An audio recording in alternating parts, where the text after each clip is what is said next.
이사야 43장 14절에서 21절까지 말씀입니다.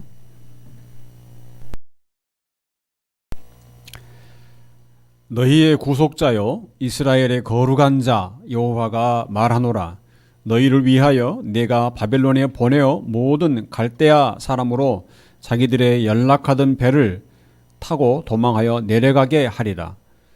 나는 여호와 너희의 거룩한 자여 이스라엘의 창조자여 너희 왕이니라.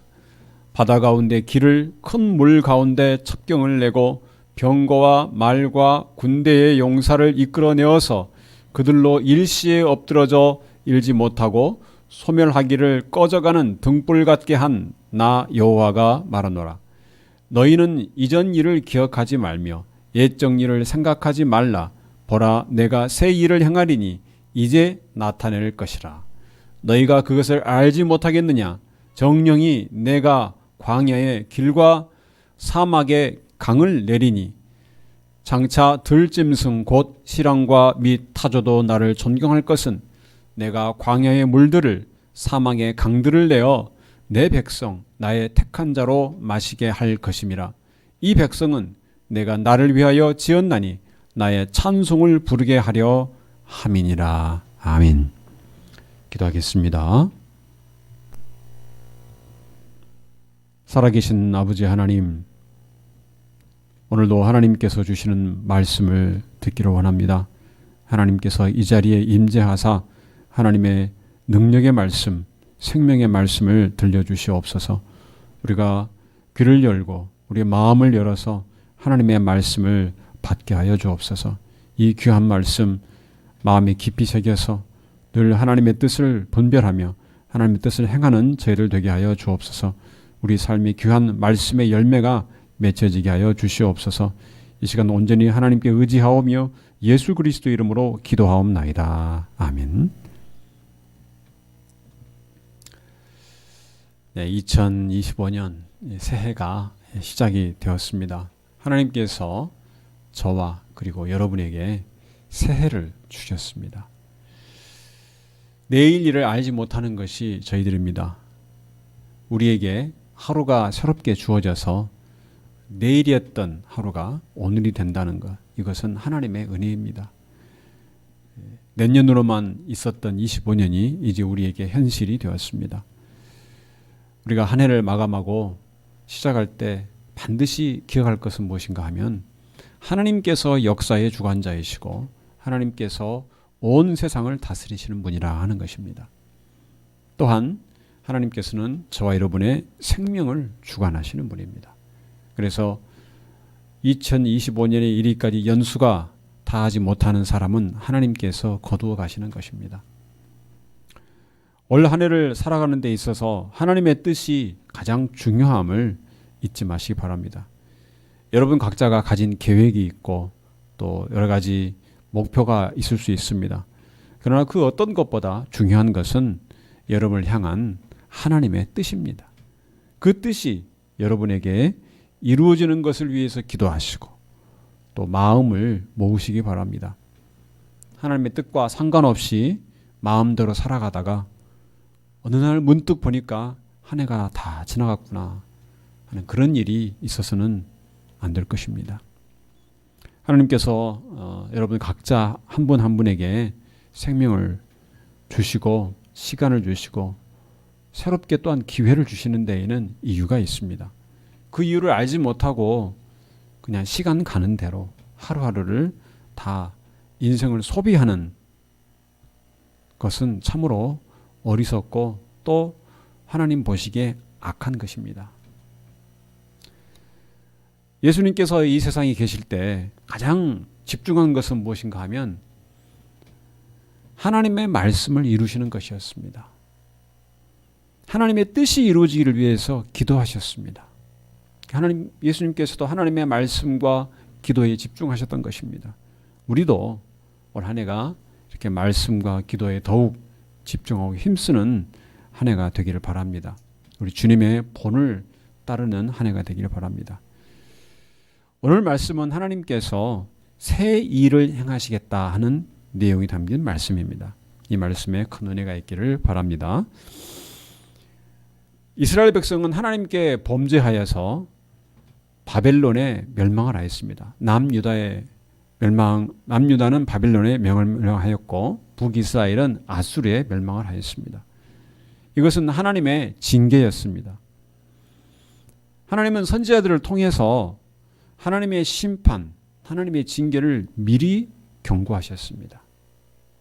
이사야서도 그 하나님의 경고의 말씀이 담긴 내용입니다. 그런데 놀라운 것은 하나님의 심판으로 끝나지 않고 하나님의 회복해 하시는 일에 대해서도 말씀하고 있다는 것입니다. 그래서 하나님의 심판은 무섭고 고통스러울 것이지만, 철저할 것이지만 하나님께서 다시 회복해 하신다는 이 희망의 메시지가 함께 담겨 있는 것이 선지서입니다. 오늘 본문 14절 말씀 보면 너희의 구속자요 이스라엘의 거룩한 자 여호와가 말하노라. 너희를 위하여 내가 바벨론에 보내어 모든 갈대아 사람으로 자기들의 연락하던 배를 타고 도망하여 내려가게 하리라. 하나님께서 바벨론을 치시겠다는 말씀입니다. 당시 바벨론은 아수르를 무너뜨리고 그 권세가 하늘을 찌르듯이 높았습니다. 대제국을 이루었습니다. 당시 그 지방의 근동 지방의 패권자였습니다. 그런데 그 바벨론이 망하게 될 것이다. 무서운 말씀입니다. 한 큰 대제국이 망한다는 것은 역사를 다시 써내려가는 큰 일입니다. 그 일을 하나님께서 계획하시고 시행하시겠다는 말씀입니다. 역사적으로 보면 메대와 바사, 이 메대와 바사의 연합군이, 바사는 오늘날의 이 페르시아를 말합니다. 이란을 말하죠. 과거의 페르시아가 지금의 이란이니까. 그 메대와 바사의 연합군이 바벨론을 멸망시켰습니다. 그런데 바벨론을 멸망하는 과정을 보면 바벨론은 제대로 싸워보지도 못하고 함락당했습니다. 도망가기 바빴습니다. 거의 무혈입성이나 마찬가지로 메대와 바사 연합군이 바벨론을 점령한 것입니다. 그런데 14절의 이 말씀은 그처럼 대제국이 순식간에 멸망하는 일을 하나님께서 하셨다, 그렇게 말씀하고 있습니다. 하나님께서 역사의 주관자이심을 증거하고 있습니다. 그리고 나중에 이 고레스 왕에 의해서 이스라엘 백성, 즉 유대에서 끌려온 포로들이 예루살렘으로 돌아갈 수 있게 되었습니다. 이것도 하나님께서 행하시겠다는 것입니다. 하나님께서 이스라엘의 구원자이고 이스라엘의 구속자인 것을 나타내시는 것입니다. 너희의 구속자요 이스라엘의 거룩한 자 여호와가 말하노라. 여기서 한마디 한마디가 하나님의 분명한 의지와 권위가 실려 있다는 것을 알 수 있습니다. 하나님께서 이렇게까지 말씀하신 것은 얼마나 이 일이 확실한가, 이것을 분명하게 나타나고 있습니다. 이미 하나님이 정하신 것은 확정적으로 일어날 일입니다. 하나님께서 어떤 분인가 하는 것을 안다면 이 일은 분명히 하나님께서 이루실 것이라 하는 것을 의미하는 것입니다. 그래서 하나님이 어떤 분인가를 먼저 선언하십니다. 15절에도 역시 나는 여호와 너희의 거룩한 자요 이스라엘의 창조자요 너희 왕이니라.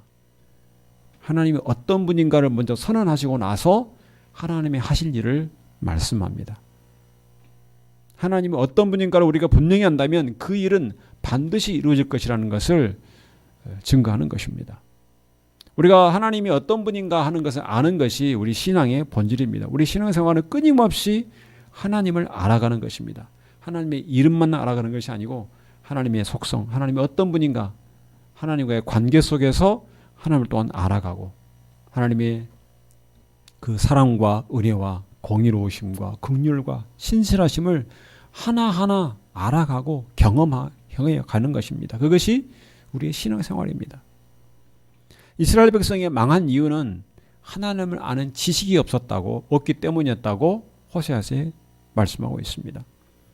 하나님을 알긴 알았지만 하나님을 어떻게 알았는가 하면 하나님이 자신들에게 도움이 되지 못하면 가차없이 버려도 되는 그런 하찮은 존재로 하나님을 알았던 것입니다. 하나님은 이스라엘의 창조자이십니다. 이스라엘의 시작은 불가능해 보였습니다. 하나님께서는 아이를 낳는 것이 불가능해 보이는 아브라함과 사라를 통해서 아들을 주셨습니다. 그 아들이 이삭입니다. 하나님께서 주시지 않았으면 이스라엘 민족은 시작될 수가 없었던 것입니다. 그 이삭으로부터 야곱이 태어났고 야곱으로부터 곧 12지파 이스라엘 백성이 시작된 것입니다. 하나님은 이스라엘의 창조자이십니다. 그런가 하면 하나님은 이스라엘의 참된 왕이십니다. 왕이 다스리는 시대 역사적으로 보면 그 나라에 법이 있다고 해도 왕은 사실상 전권을 행사합니다. 왕의 말이 법이나 마찬가지입니다. 다시 말하면 왕은 나라의 법 위에 존재하는 것입니다. 그러나 요즘 같은 시대에는 민주주의 시대에는 모든 것이 법의 지배를 받습니다. 그것이 민주주의의 특징입니다. 나라의 주권이 국민에게 있다 하는 것이 민주주의입니다. 설사 왕이 있다 하더라도 영국이나 또 스웨덴처럼 그 왕은 이제 상징적인 존재에 불과합니다. 그래서 지금같이 법의 질서를 무시하는 나라의 지도자를 사람들이 비판하는 것입니다. 스스로 왕인 줄로 착각하고 있다. 이렇게 비판하는 것입니다. 지금은 그런 시대가 아니라는 것입니다. 누구나 다 법의 지배와 법의 판단을 받아야 된다는 것입니다. 이스라엘에게 있어서 가장 중요한 법은 무엇인가? 하나님의 말씀이었습니다. 하나님의 말씀인 율법이었습니다. 그래서 하나님께서 왕인 것입니다. 이스라엘의 왕이라 할지라도 율법을 지켜야 했습니다. 왕이 율법을 지키지 못하고 하나님의 말씀을 지키지 않으면 하나님께서 그 왕을 징계하셨습니다. 그러니까 이스라엘의 참된 왕은 하나님이신 것입니다. 뿐만 아니라 하나님은 이스라엘 백성을 구원하는 분이십니다. 바벨론으로 잡혀간 백성들을 구원해 내시는 분입니다. 오늘 본문 16절에서 17절 말씀을 보면 이 말씀은 출애굽 사건과 비교해서 말씀하고 있는 것입니다. 하나님께서 이스라엘 백성이 애굽 군대에게 쫓길 때 홍해를 갈라서 길을 내셨습니다. 뒤에서는 애굽 군대가 쫓아오고 앞에는 바다가 막고 있어서 백성들은 이제 우리는 죽었다고 매장지가 없어서 여기까지 데리고 와서 우리를 죽이려 하느냐. 아우성을 칠 때 원망이 모세를 향했지만 사실은 하나님을 향한 원망이 극에 달해 있을 때 하나님께서는 그 백성들 앞에서 길을 내셨습니다. 바다를 갈라 길을 내셨습니다. 그런데 애굽의 군대는 쫓아오다가 바다에 빠져 죽었습니다. 이스라엘 백성은 그 길을 다 건넜습니다. 이 일은 역사적으로 한 번밖에 일어나지 않은 사건입니다. 바다를 갈라 길을 낸 사건. 바닷물이 갈라져서 벽이 되어 선다는 것은 과학적으로는 이해되지 않는 것입니다. 그런데 하나님은 이 온 우주 만물을 하늘과 바다를 만드신 분이기 때문에 하나님께서 하실 수가 있는 것입니다. 이제 그 하나님께서 다시 구원의 하나님이신 것을 보이시겠다 하는 것입니다. 애굽의 군대로부터 바다를 갈라서 구원해신 하나님께서 다시 이제 구원의 하나님이신 것을 보이시겠다 말씀하십니다. 그것이 18절 19절의 말씀입니다. 너희는 이전 일을 기억하지 말며 옛적 일을 생각하지 말라. 보라 내가 새 일을 행하리니. 바벨론에 잡혀간 이스라엘 백성들은 나라가 망했으니 절망할 수밖에 없을 것입니다. 예전에는 어땠는지 모르지만 지금은 달라. 지금 우리 처지가 이렇게 정말 절망적이고 수치스러운 상태에 있다는 이런 말과 생각 속에서 절망 속에서 옛날의 추억 또 좋았던 기억만 생각할 수 있습니다. 그런데 하나님께서 약속하십니다. 이 전 일을 기억하지 말라. 새 일을 향할 것이다. 이 새 일은 하나님의 구원을 의미합니다. 출애굽 사건, 홍해를 걷는 일과 비교되는 놀라운 일이 있을 것이다. 이렇게 말씀합니다. 이 전 일은 기억하지 말라. 새 일, 하나님께서 지금까지 너희가 알지 못했던 새로운 놀라운 일을 행할 것이다. 말씀합니다.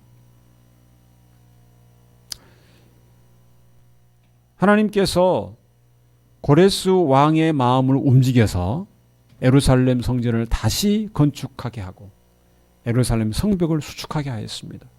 그 내용이 우리가 성경에서 구약에서 볼 수 있는 에스라, 느헤미야서에 기록되어 있습니다. 이 하나님의 새 일을 19절 이하에서 이렇게 비유합니다.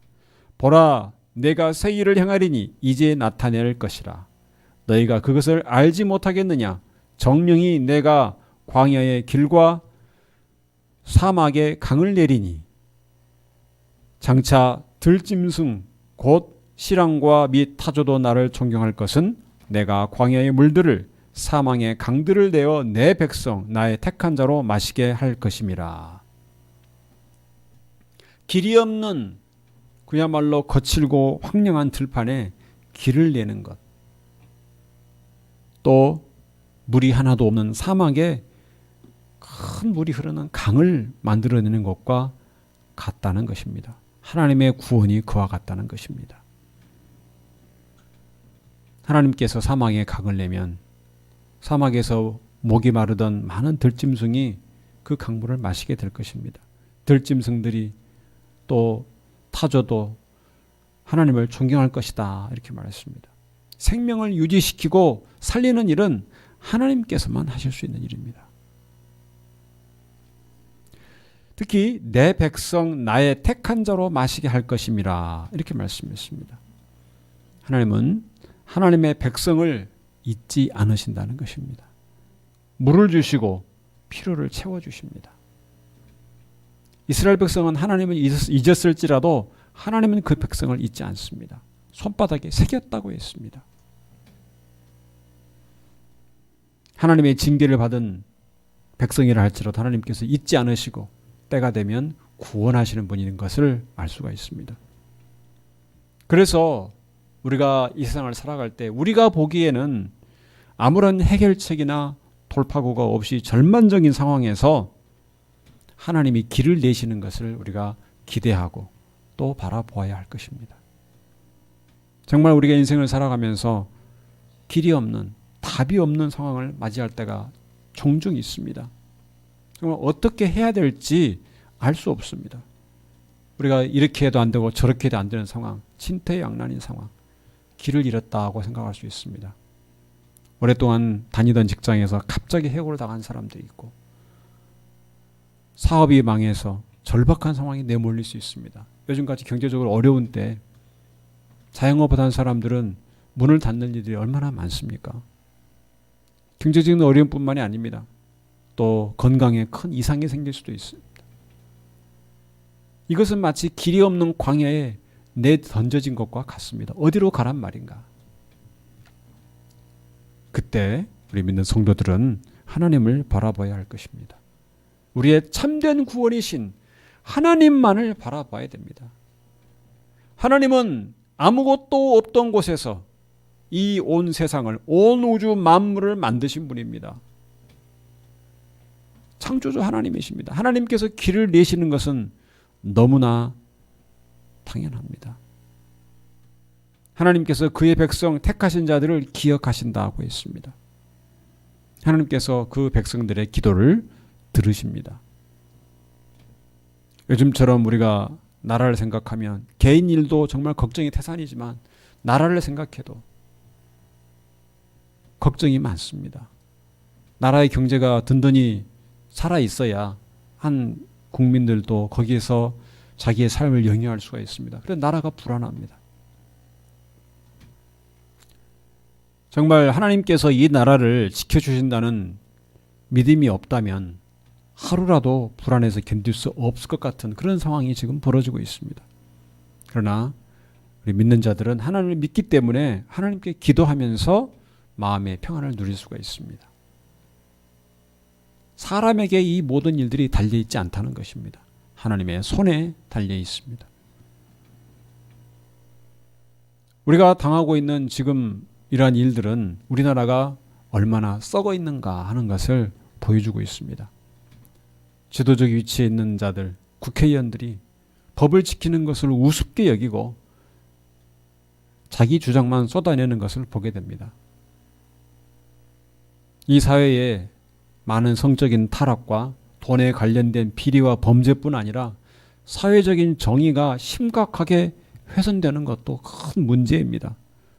공의가 바로 시행되지 못하면 힘이 지배하게 됩니다. 법이 지배하지 않으면 주먹이 지배하게 되어 있습니다. 그러면 힘없는 자들, 약한 자들이 고통받습니다. 약한 자들은 힘 있는 자들을 무서워하면서 최고 권력자의 눈치만 보게 됩니다. 우리가 그런 일들을 최근 몇 년간 많이 보지 않았습니까? 똑같은 사람인데 정권이 바뀌니까 최고 권력자의 눈치만 봅니다. 제대로 답변도 하지 못하고 얼버무리는 상황을 수없이 우리가 TV를 통해서 보지 않았습니까? 그렇게 하지 말라고 투표라는 정치 제도가 있는 것입니다. 투표를 통해서 권력자의 그 권력이 무한하지 않다는 것을 보여주는 것이 바로 투표 제도입니다. 그런데 사람들이 어리석어서 지도자를 잘못 선택하게 되면 얼마나 고통을 당하게 되는가 지금 우리가 경험하고 있습니다. 이런 일들을 우리가 상상이나 누가 했겠습니까? 불과 3년 전만 해도 상상할 수가 없었던 일입니다. 인간이 얼마나 악한가 하는 것은 권력을 준 사람들에게서 종종 나타납니다. 어떤 종류의 권력이든 힘을 가지고 있을 때 마음에 더러운 탐욕과 더러운 모든 것들이 다 쏟아져 나오는 것을 볼 수가 있습니다. 멀리 볼 것도 없이 종종 우리가 뉴스에 등장하는 이 갑질도 마찬가지입니다. 자기가 돈으로서 또 권력으로서 힘이 있다고 생각하니까 힘없는 사람에게 온갖 추태를 부리는 것입니다.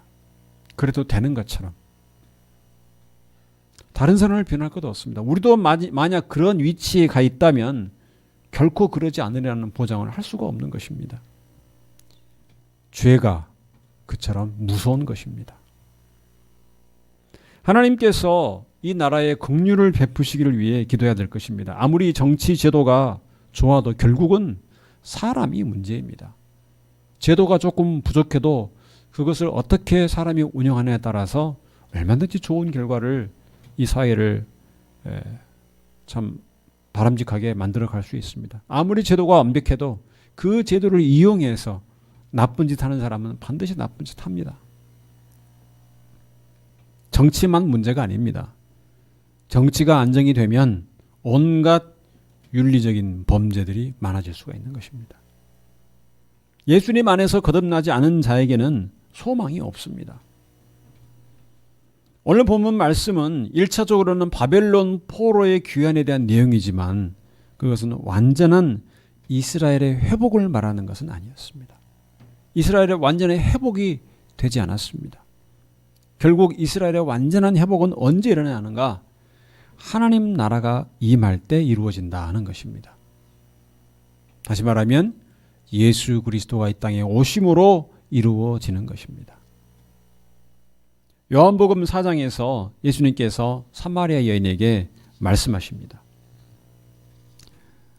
요한복음 4장 14절 말씀에 내가 주는 물을 먹는 자는 영원히 목마르지 아니하리니 나의 주는 물은 그 속에서 영생하도록 솟아나는 샘물이 되리라. 예수님 안에 거하는 자는 영원한 생명수를 마시게 된다는 것입니다. 이 세상에서의 구원과 회복은 일시적입니다. 우리가 목말라서 마시는 그 물은 그 잠깐의 갈증만 채워줄 뿐입니다. 아무리 넓은 바다라도 하나님이 말려버리시면 그 바다가 마릅니다. 과거에 바다였다가 지금은 논이 되고 밭이 되고 산이 된 곳이 있지 않습니까? 그런 지질학자들의 어떤 조사에서 나타나지 않습니까? 그처럼 이 세상에서는 영원한 평안이 없습니다. 완전한 평안과 회복은 하나님 나라에서 가능합니다. 예수님 안에서만 영원한 회복과 영원한 안식과 평안이 있는 것입니다. 하나님께서 그 예수님 안에서 그의 백성을 택하셨습니다.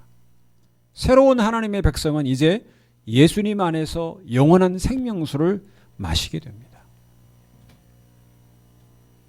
하나님께서 하나님의 법을 그의 백성 안에 두시고 그 마음에 기록하여 지키게 하십니다. 하나님께서 성령을 믿는 성도에게 허락해 주시는 것입니다.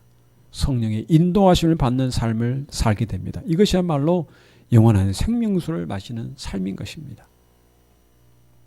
이것이 하나님의 새 일입니다. 하나님께서 예수 그리스도 안에서 행하시는 일입니다. 새 언약으로 주신 새 일입니다. 이것이 우리의 소망입니다. 죄악이 가득한 세상에서 여기에만 소망이 있습니다. 죄에서 해방되고 예수님과 하나가 되어 새 사람이 되는 것, 여기에만 소망이 있는 것입니다.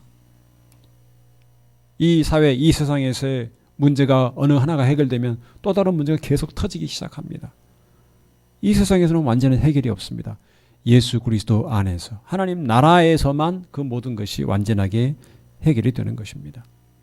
우리나라가 최근에 몇 년간 그야말로 자부심이 강해졌습니다. 세계적인 문화 강국이라고 사람들이 또 자랑스럽게 생각하고, 세계적으로도 언론에서 칭송하고 10대 주요 경제국의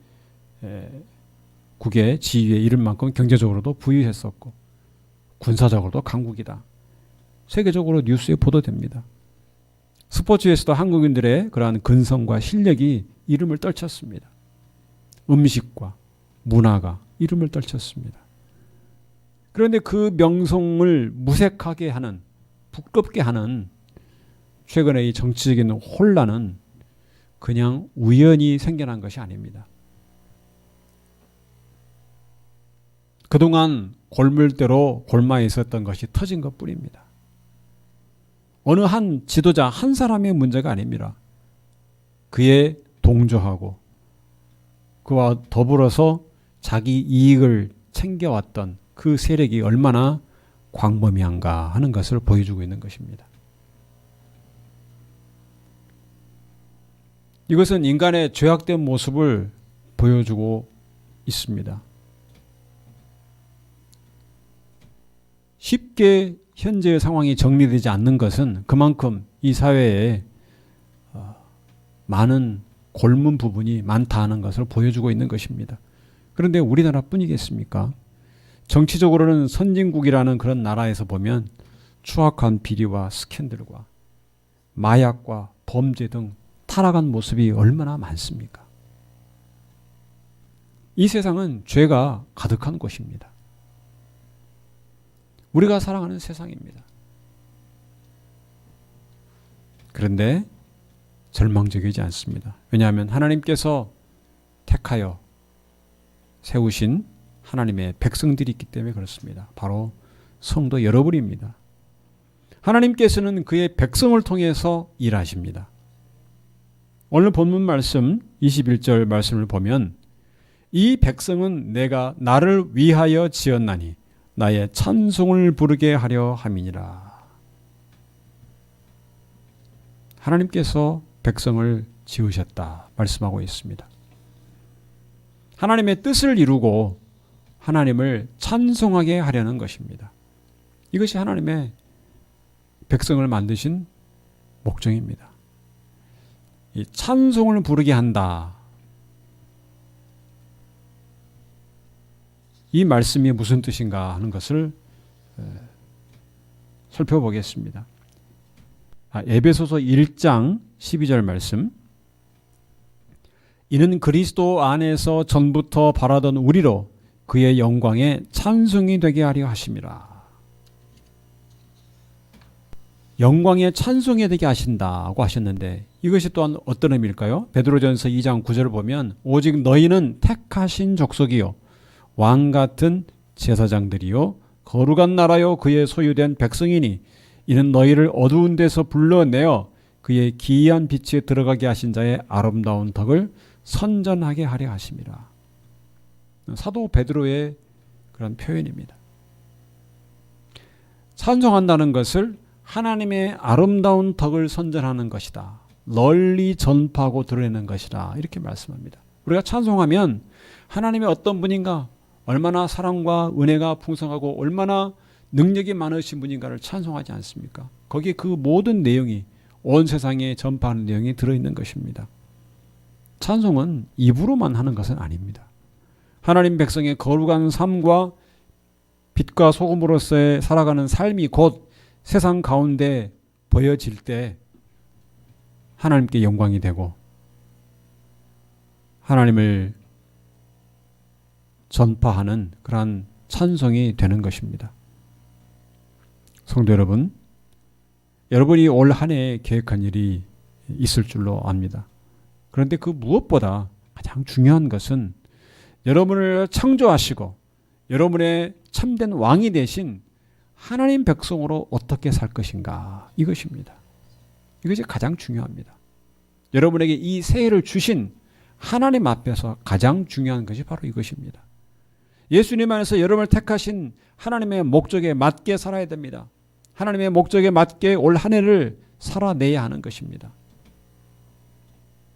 새해에 얼마나 돈을 많이 벌고, 새해에 얼마나 건강하게 지내고, 새해에 얼마나 자녀가 잘 되고, 새해에 얼마나 사업에 성공하고 많은 결과를 낼 것인가, 그런 것보다는 하나님의 영광에 찬송이 되는 삶을 소망하고 기대할 수 있기를 바랍니다. 세상에 죄악이 가득합니다. 영적으로 어둡습니다.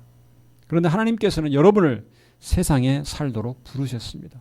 여러분을 두셨습니다. 여러분에게 빛과 소금이라고 말씀하셨습니다. 주님께서. 세상은 어둡지만 믿는 성도가 있기 때문에 세상이 결코 어둡지 않다고 말씀하시는 것입니다. 성도가 세상에서 빛을 발하면 그곳은 어둡지 않는 것입니다.